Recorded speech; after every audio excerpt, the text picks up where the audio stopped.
Es saprotu, ka jebkura internetā, kur tu uzrakstīsi, ko darīt, kad es stresoju, pirmā lieta, kas izlaks, ir izej ārā. Padzer ūdeni. Vācies ārā no klases. Kad, piemēram, tu vari paskatīties pa logu ārā un sauc lietas, ko tu redzi. Tā kā novirsi savu prātu, tas ir tāds, koks. Es vienkārši parasti, skatos pa logu vai splanšu sienā, runāju ar sevi. Jo tas sprādziens ir no vairākām kartiņām, viņas ir sakāpušas vienu vietu. Pakai beidz. Pirmkārt, mēs tūlīt ieelposim 5 elpas. 5. 4. 3.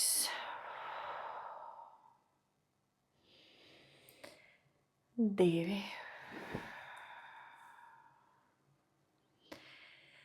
1.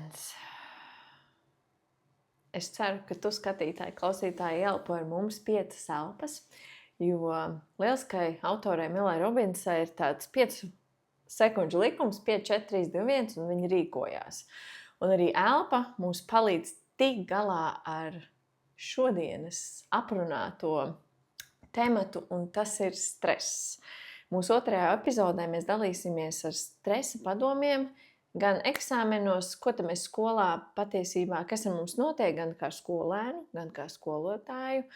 Un es kā skolotājs Intīga Kārkliņa, un arī kā mūzikas pedagogu, mācību materiālu autori, Radot LV, dalīšos savā pieredzē un... Helmuts Ābolīns, mākslinieks un students un radoša un aktīva personība. Lūk. Ķeramies uzreiz klāt. Mūsu 2. epizode noteikti arī dalieties pēc tam savās idejās, kas jums ir galvenais stresa avots.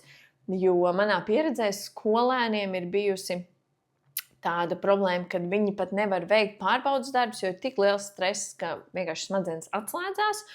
Arī man dzīvē ir stress bijis, aritmija, kad tu jūti, ka sirds tev ir pārāk daudz darba, visa kā pa daudz, un tu uzliec saviem pleciem. Un tad stress parādās 2 situācijās, kad pilnīgi neko nedari, un tev stress nāk, vai arī, ka tu pārāk daudz dari, un atkal stress nāk virsū.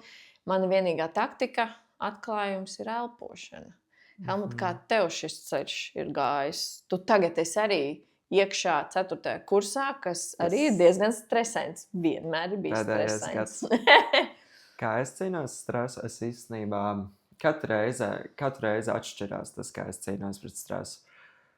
Bet pamatā ir elpošana, protams. Tas ir vislabākais ārsts visām mazajām panikas lakmēm. Jo neko citu nevajag, vai ne? Jo neko reāli citu nevajag. Vienkārši vajag aiztaisīt acis, sakoncentrēties un elpot. Un prāts un ķermenis nomierinās uzreiz. Bet katrs jau tiek galā pats ar stresu savā veidā. Katram ir savu paņēmienu, kā ar to tik galā. Es parasti braucu dabā, pie jūras pavadīt laiku, bet citiem tas izpaužas savādāk. Vai arī tas, kā es dīloju ar stresu, ir, ka es satieku savus draugus. Sarunas, komunikācija, kaut kādas spēles un joki mani nomierina, ļauj man atslēgties vislabāk, tieši komunicējot ar cilvēkiem, kas saprot mani un kurus es saprotu. Bet, piemēram, ir cilvēki, kurus es zinu, kuriem tas galīgi priekš viņiem nestrādā. Jā, jo es esmu pēc dabas ekstraverts, man patīk komunicēt, bet ir cilvēki, kuri labāk pavada mājās vieni paši, es nezinu. Mierā ietinās klusumā. segā. Manam vīram to parasti vajag Jā, atpūsties ietinās tam. segā un nezinu, skatās pa logu ārā, un tas ir tas, kā viņi nomierinās un atslēdzās. Bet tas tieši mani vēl gremdā zemāk.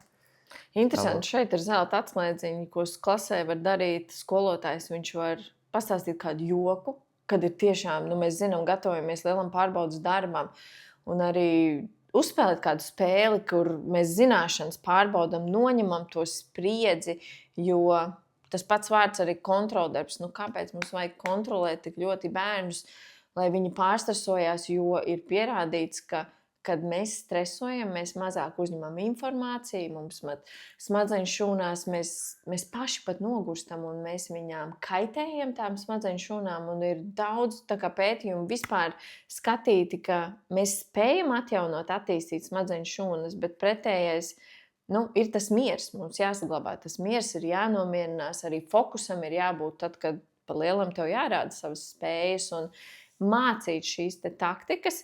Un varbūt parunāsim tagad pa otro tematu, kad mēs netiekam ar stresu galā. Mēs mazliet esam parunājuši, kad mēs jau esam kaut kam tikuši cauri, jo arī ar 2 bērniem man bija uztraukums, tikko esmu piedzemdējis otro bērniņu, un tās sajūtas, protams, ka tā kā bērns bļauj un kliedz, tev ir jānomierinās.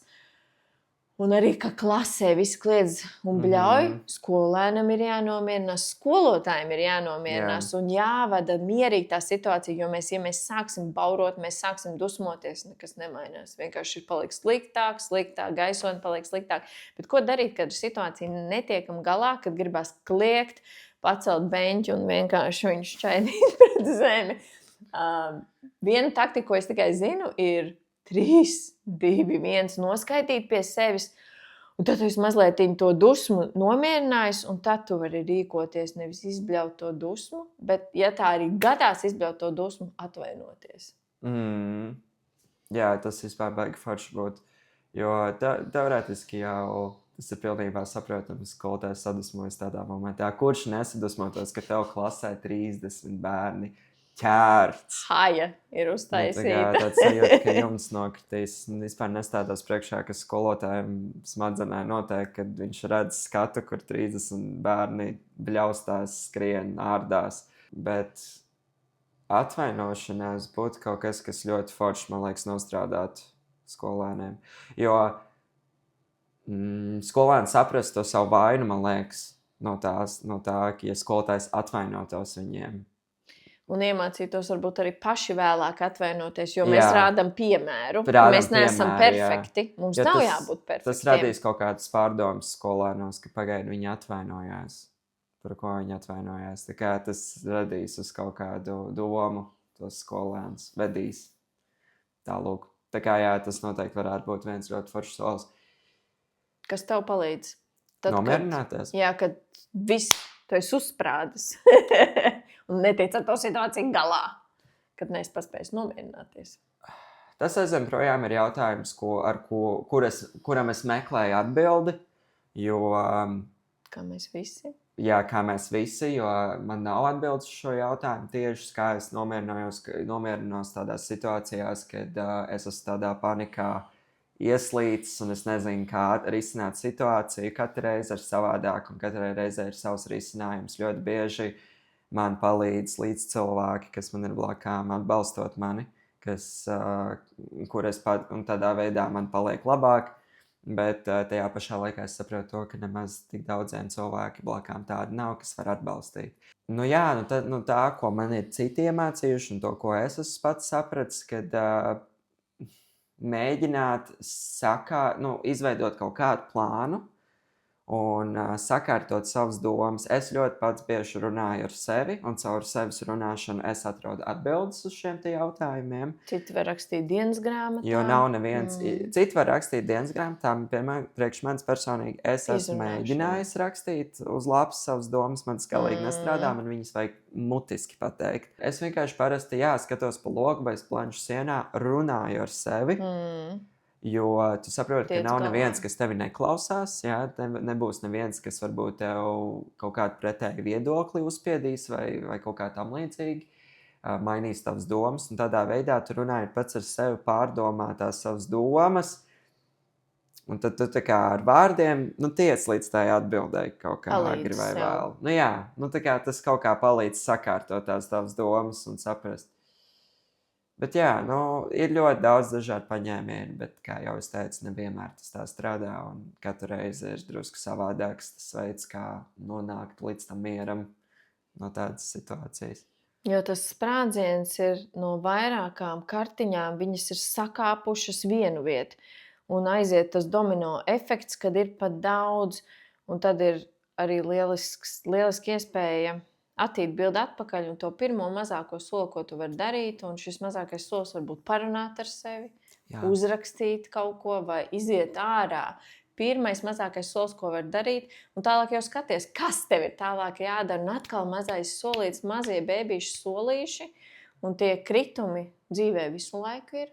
Tā ir mūžīga sevis pētīšana. Jā, tā kā es saprotu, ka jebkura internetā, kur tu uzrakstīsi, ko darīt, kad es stresoju, pirmā lieta, kas izlaks, ir izej ārā, padzer ūdeni. Vācies ārā no klases.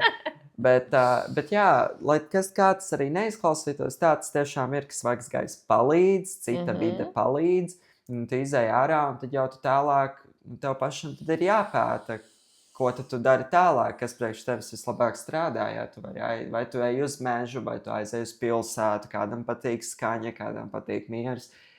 Vai nu tu ārā ej vienkārši staigāt un neko nedari un domā tikai par ceļu, kas tev ir priekšā, vai arī tu ej, es nezinu, grāb lapas, vai ej ravēt dobas, vai ej šķurēt sniegu, jā, kaut ko darbojies. Mēs katrs esam unikāls un katram ir savs veids, kā tikt ar to stresu galā. Un jautāt sev, kas tad palīdz, nevis varbūt vēl vairāk stresot, iet tajā iekšā, bet darīt pretēji un pajautāt sev, kas tev palīdzēs, mēģina dažādas versijas, kas reāli strādā. Bieži vien mēs jau zinām, kas mūs nomierina. Taškārt pat dzīvnieku pajāšana nomierina. Dzīvnieku pajāšana, baigi labs punkts. Dzīvnieku pajāšana man arī nomierina. Īpaši man ir sunīts. Un, kaut kā tas mīļums un siltums, tas man liekas ka tas jau arī ir tā, ka tas kaut kā tā saikni nomierina. Nostrādā vēl arī sajūtās, tu vari to visu dabūt caur saviem receptoriem. Un vēl ir interesants trešais punkts, pie kā mēs pieķersimies, ko tad mēs varētu mainīt klasē, kā mēs varētu palīdzēt gan no skolēna puses, no skolotāja puses šīs stresa situācijas mazināt vai pagriezt pretēji un nomierināt tiešām klasi sevi, skolotāju, viens otram palīdzēt un dalīsimies ar idejām. Es jūtu, varbūt, ka tu sāc un tev nāks kāda ideja, kā tu kā skolēns ar saviem skolēniem jūs spējat nomierināt klasi, kas palīdzētu. Es domāju, ka mēs varbūt varētu sākt ar to, ka mēs klasē mainam to izkārtojumu. Ka mēs nevis sēžam tajos solos strikti, bet gan uztaisam apli, jo, nezinu, es pēc pieredzes atceros, kad es gāju pamatskolā kaut kur 5. 6. klasē, bija viens skolotājs, kas mums, veidoja šādas stundas, un viņš, un pēc atmiņas ir kaut kā palicis atmiņā, ka mēs tajā aplī, tā kā caur to jautrību, uzreiz kaut kas jautrāks, interesantāks nekā parasti. Un tas uzreiz ļauj sakoncentrēties, jo tev ir interese zināt, kas te tagad būs.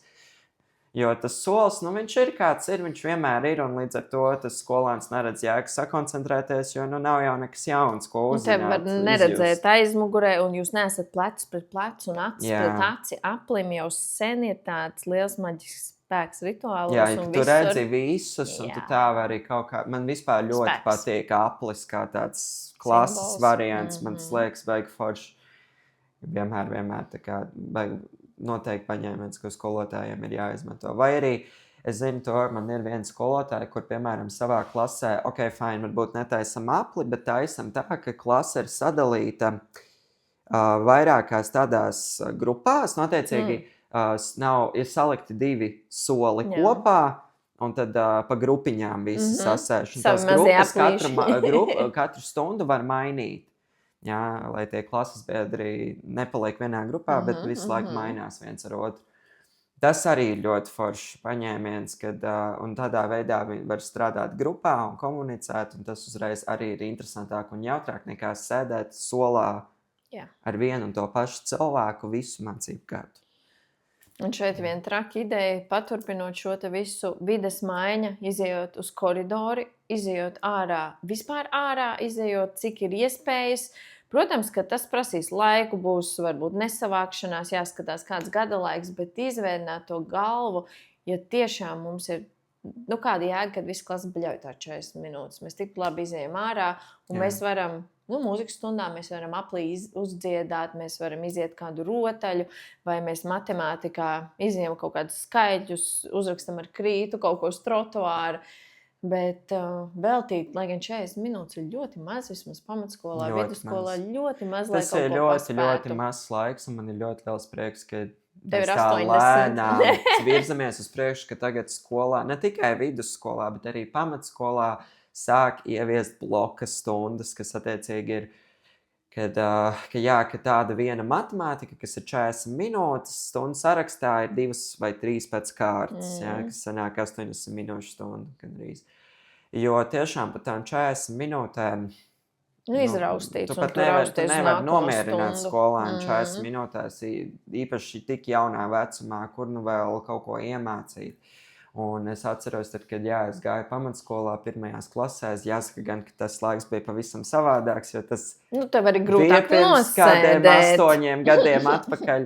Bet tā bija, kad es gāju pamatskolā un reāli par tām 40 minūtēm neko iemācīt nevar, un tā stunda ir vienkārši domāta tam, lai tev uzdod mājas darbu, tev izskaidro mājas darbu, ko darīt tajās 40 minūtēs, un pēc tam tu aizēji mājās un pildi un mācies mājās ar saviem vecākiem. Jā. Manā gadījumā ar manu omiju. Straglo, izaicinājumu. Bet tas stundām ir jābūt garākām, un tad arī ir vieglāk. Jā. Izklausās gan pretēji. Bet tā ideja, ka bloku stundas, tā ir forša lieta. Un vēl viens princips, ko es iedomājos, tā ir kustība. Vismaz man dēja, un arī mēs pamanām, kā mums muguras sāp, sēžot. Jā. Es dejoju, es atklāju, ka man vingrošana, man dejošana kustībā palīdz izkustināt muguru, sevišķi bērns visu laiku jāauklē. Un mēs patiesībā, kad klavieres spēlēju 8 stundas no vietas, tas ir smagi mugurai. Tāpat arī tev kā veidojot mākslas darbus un dizainu, tu sēdi, mēs skolā atkal sēžam, un mēs neizkustamies. Īpaši, ja tu strādā datorā. Un tas stress, tā spriedze, te visur savelkās. Viss sprāda un pleci un viss. Katru semestri ir bēdīgā stāvoklī. Jā, vēl forša lieta, ko katrs skolotājs varētu darīt, ir tādus simplu 5 vingrinājumus izdarīt kopā ar klasi pirms stundas sākuma. Katru starpbrīdī izdarīt kādu vingrinājumu. Piecelties kājās, nezinu, kaut vai pacelt roku saukšā. Tur nevajag neko sarežģīt, tur nevajag prasīt, lai sievietes tagad meitenes salto tās vai pietupjās. Nē, vienkārši pacelt rokas, un es nezinu, kāju šitā pacelt, kas neprasa nekādu piepuli, taču tik un tā tā mazā kustība ir daudz labāk nekā sēdēšana tajā solā un telefonā skatīšanās, starp brīdī. Man patiktos noslēgt šo te gradzenveida formā ar noslēgumu elpa, arī pālpot. Kaut vai šīs 5 ielpas, stundas sākumā, stundas beigās noskan tas zvans, bet mēs esam gatavi, mēs pārslēdzamies, nevis mēs tiešām esam vai nu viedierīcēs, bet mēs pālpojam, esam ar sevi, un mēs novērtēsim sevi apkārtējos, ja mēs patiesībā nocentrēsimies, jo iekšējs miers, ko stāsta dažādās ticībās, ir, ka mums viņš ir. Mums ir patiesas iekšējs miers mūsos katrā, tikai mums viņš ir jāaktivizē, un tie distractions, tātad visādas lietas, kas mums novērš uzmanību, viņas mūs pārāk sakairina, un mēs nevaram nomierināties realitātē. Mēs zinām, mēs nevaram aiziet gulēt. Man ir bijusi tā pieredze, tev, Helmut, ir bijusi tā pieredze, mēs esam par to runājuši. Es domāju, jums arī, jo šobrīd jūs skatāties caur viedierīci vai klausaties un izmantojat tehnoloģiju, kad iemācīties balansēt šīs visas lietas un pie elpas visu laiku atgriezties, tas mūsu dzīvības avots. Jā, man nav ko piebilst. Ļoti precīzi un pareizi viss pateikts. Elpošana ir pamatā lieta, jā. Bet tas arī, tādā veidā arī, ja mēs ātrāk to sākam mācīt no skolēniem jaunākā vecumā, jo vairāk viņi no tā iegūst un vairāk viņi saprot to, un to viņi var izmantot attiecīgi arī nākotnē, tālāk, ejot uz tālākām klasēm. Jā. Nu, un šīs lietas ir jāsāk mācīt un stāstīt jau pašā sākuma skolā. Ja, jo ir grūtāk iestāstīt kaut ko tādu, es nezinu, 7. klasē skolēnam, kurš ir uzaudzis konstanti 7 gadus no vienas ļoti saspringtā un stresainā vidē, nekā skolēnam, kas ir tikko sācis skolu, ja, kam viss šis ir jauns. Ja, viņam tas ir jauns sākums, tad viņam var arī iestāstīt jaunu informāciju, viņš tā arī var, pēc tam tas ir viņa pamats, uz ko viņš vienmēr atgriežas, ja, tālāk ejot. Bet mēs labā ziņa ir tā, ka mēs vienmēr varam mainīties, ja mēs gribam, jebkurā vecumā, tas gribas spēks. Un varbūt aši pieskaroties tam, ka mēs aizrunājamies, ka meditācija ļoti grūta. Un es esmu izgājis grūtam periodam, dažādām taktikām, metodēm, bet patiesībā tā elpa, atgriežoties pie elpas, skaitot ciparus, 5, 4 vai no 10, kāds no 100, kāds no 30. Vims Hofs arī ir lielisks elpošana taktika, ko es izmantoju pat arī stāvoklī, atjaunojot šūnas. Bet tiešām nomierināties, un nekas nav vajadzīgs. Nav vajadzīga īpaša telpa, īpaša skaņa, tur kāda balss, kas jūs vada. Vienkārši skaitam cipariņus galvā, elpojam un nomierinamies. Vai arī skatāmies, vēl ir taktika, ka tu... Ne, ka punktā tu skaties, bet... Tas skaistam, Mr. Beans. Jā, kad, piemēram, tu vari paskatīties pa logu ārā un sauc lietas, ko tu redzi. Tā kā novirsi savu prātu, tu skaties tev tāds, koks, kamera, es nezinu, siena, lampa, zaķe. Jā, viss, tā kā... Šī ir izcila taktika tad, kad ir arī panikas lēkme. Jā, tā arī ir tā viena no vislabākajiem veidiem, kā tikt galā ar visām šīm ļoti saspringtajām situācijām, jo tu tā ļoti fiksi novirsi prātu. Un prāts ir mūsu tā mērkaķa problēma, kur mums saka, nav risinājums. Ir tikai jāstreso, ir jāturpina tas viss, bet te atgriežoties atpakaļ pie sava iekšējā miera, mums ir jānovirz tas prāts. Vēl viena lieta, ko es gribēju pateikt. Mēs ļoti bieži, kad mēs esam kaut kādās panikas stadijā, mums valda mūsos ļoti liels stress, mēs ļoti negatīvi uztveram apkārtējās lietas, mēs esam ļoti lieli pesimisti. Un ar to negatīvismu mēs neapzinoties krītam vēl dziļāk un dziļāk iekšā tajā bedrē. Tas tikai mūs vēl vairāk spiež. Un ir jāatceras viena lieta, ka tad, kad mēs esam kādā ļoti šajā stresainā, kad mēs esam kaut kādā ļoti stresainā un sliktā stadijā, mums ir jāpiespiež, jāmēģina piespiest sevi pozitīvi domāt, jo mindsets ļoti daudz ko maina. Viņš maina pilnībā to, kā tu jūties, kā tu uztver lietas, un tev ir jāspiež sev atgādināt, ka viss ir kārtībā, viss ir labi. Ok, nesanāca, sāksi rīt pamodīsies, sāksi no jauna, viss sanāks, tu viss paspēsi.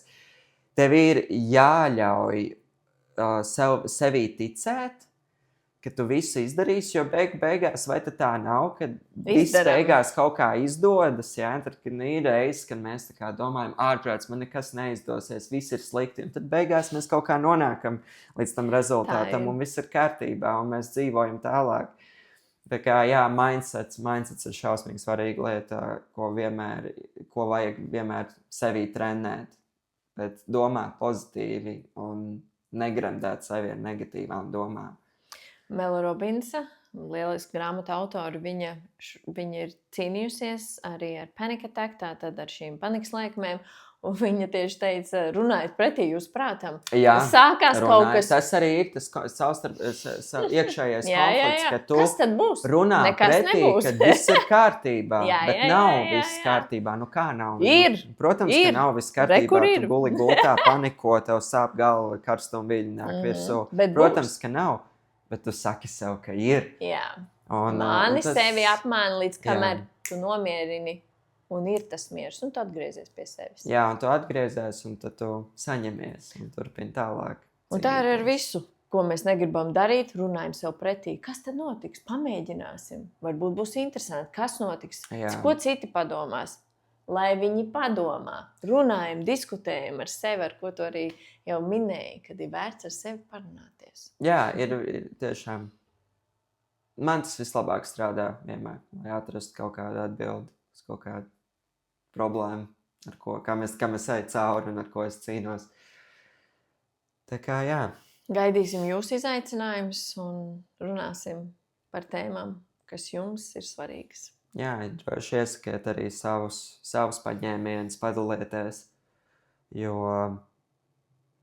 jā, lai citi var arī izlasīt un varbūt paturēt kaut ko prātā un izmēģināt, un varbūt tieši tas priekš viņiem strādās, tā kā dalamies, un, jā, dalamies ar idejām un tā tālāk. Un saglabājiet Tas, savu ko es gribu iekšējo teikt. mieru. Un saglabājam savu iekšējo mieru. Kā Izbaudām. jauns gads, kā nekā. Jā. Un mēs paši nosakām, kā mēs dzīvojam, Jā. un mēs paši esam atbildīgi par to, vai mēs dzīvojam stresā vai nē. Tas ir vienkārši, jā, cik daudz mēs gribam piepūlēties, strādāt ar sevi. Un tālāk jau Jautājums. mēs spējam iedvesmot citus ar savu Jā. iekšējo mieru un palīdzēt citiem, jo mēs katrs ejam cauri grūtībām. Liekas, ka tas skolotājs neiet, liekas, ka tas skolēns neiet grūtībās, viņi abi iet grūtībās. Un viņi satiekās šajā klasē un nevis mocās, ne tikai mocās, mācās, bet tomēr iedvesmo un attīstās. Un bez šī stresa, kas mūs tik ļoti bendē Viens to otru ikdienu. papildina. Jā, dod enerģiju, nevis ņem.